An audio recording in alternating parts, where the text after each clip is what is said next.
train conductor. Make sure all the train cars are working.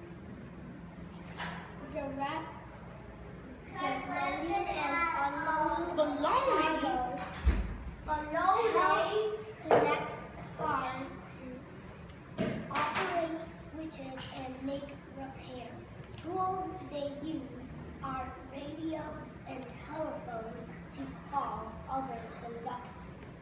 They help a community by moving stuff from a factory to the store where you can buy it.